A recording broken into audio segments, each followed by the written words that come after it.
जय श्री राम मेरे प्यारे बहन भाइयों। मैं आ गई आपके सामने सुंदरकांड लेके अर्थ सहित, जिसमें कि हमारे भाग 57 हो चुके हैं, 58 अब सुनिए और सबको सुनाइए और भगवान जी की कृपा पाइए। जब हम सुंदरकांड सुनेंगे तो भगवान हमारे ऊपर कृपा अपने आप ही करेंगे। जय श्री राम। सुनते सबे मन मुख मुस्काई, कहते दसानन सब ही सुनाई। भूमि पर आकर गहते आकाशा, लंका पसी कर बाग बिलासा। पत्रिका सुनते ही रावण मन में भयभीत हो गया, परंतु मुख से ऊपर से मुस्कुराता हुआ वो सबको सुनाकर कहने लगा। अंदर से तो डर गया ना, पर लेकिन ऊपर से मुस्कुराता हुआ और सबको सुनाकर कहने लगा, जैसे कोई पृथ्वी पर पड़ा हुआ हाथ से आकाश को पकड़ने की चेष्टा करता हो, वैसे ही ये छोटा तपस्वी यानी कि लक्ष्मण भाग्य विलास करता है, यानी कि डींग हाँकता है। जो बहुत बढ़ चढ़ के बोलते हैं ना, उसके लिए बोल रहे हैं कि डींग हाँकता है। तो ये लक्ष्मण जी के लिए बोला है उन्होंने, किसने? रावण ने।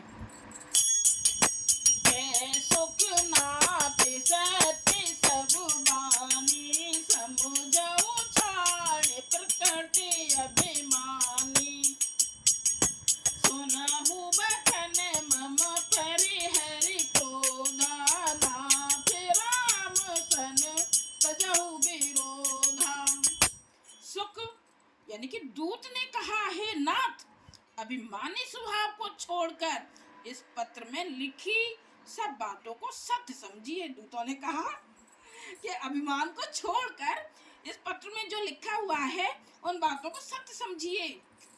क्रोध छोड़कर मेरा वचन सुनिए। हे नाथ, श्री राम जी से बैर त्याग दीजिए। यानी कि दूत भी समझा रहे हैं, लेकिन उसे तो बहुत बुरा लग रहा है ना। अति कोमल रघुबीर सुभाऊ, जदपि अखिल की लोक करि राऊ। मिलति कृपा तुम पर प्रभु करहि, और अपराध न एक धरहि। यद्यपि श्री रघुवीर समस्त लोकों के स्वामी हैं, पर उनका स्वभाव अत्यंत ही कोमल है। मिलते ही प्रभु आप पर कृपा करेंगे और आपका एक भी अपराध वे हृदय में नहीं रखेंगे। तो कह रहा है कि मतलब आप मिलोगे तो आप पर कृपा करेंगे और एक भी अपराध जो आपने लिया यानी कि गलतियां की हैं वो अपने हृदय में नहीं रखेंगे। जनक सुता रघुनाथ दीजे, इतना कहा मोर प्रभु कीजे।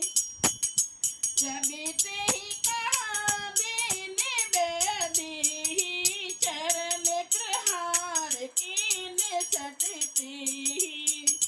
जानकी जी श्री रघुनाथ जी को दे दीजिए। यानी सीता जी की बोल रहे हैं कि जानकी जी को श्री रघुनाथ जी को दे दीजिए। हे प्रभु, इतना कहना मेरा कीजिए।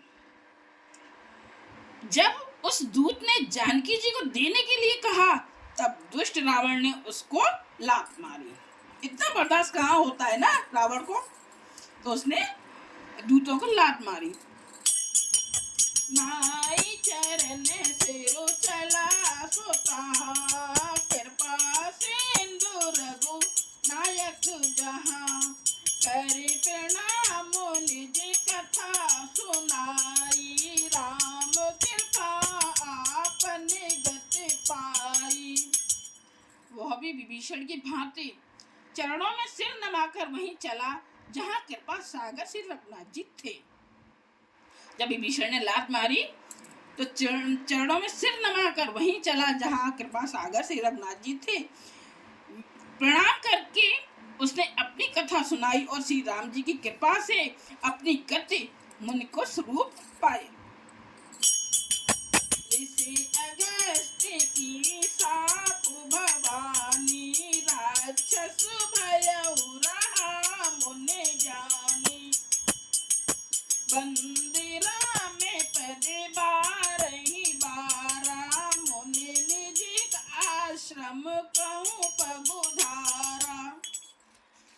समझाया जा रहा है रावण को, लेकिन रावण कहाँ समझने वाला है।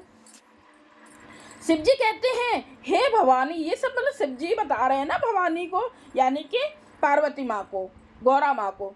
हे भवानी, वह ज्ञानी मुनि था, अगस्त ऋषि के शाप से राक्षस हो गया था। शिव जी बता रहे हैं कि वो कौन था,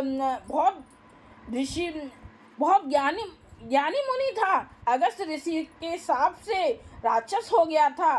बार बार श्री राम जी के चरणों की वंदना करके वह मुनि अपने आश्रम को चला गया। विनय न मानत जलद जड़ गए 3 दिन बीत, बोले राम सकोप तबु भय बिनु होई न प्रीत। इधर 3 दिन बीत गए, किंतु जड़ समुद्र विनय नहीं मानता। तब श्री राम जी क्रोध सहित बोले, बिना भय के प्रीत नहीं होती है, यानी कि जब तक डर ना हो, जब तक प्रेम नहीं होता है, प्रीत नहीं होती है। जय सिया राम। हमारे हुए ये 58 भाग आपको अच्छा लगे ज़रूर लाइक कीजिएगा, कमेंट्स कीजिएगा, कमेंट्स में ज़रूर कुछ तो लिखिएगा। जय सिया राम, सीताराम, राधे श्याम, कुछ भी लिखिएगा। जय सिया राम।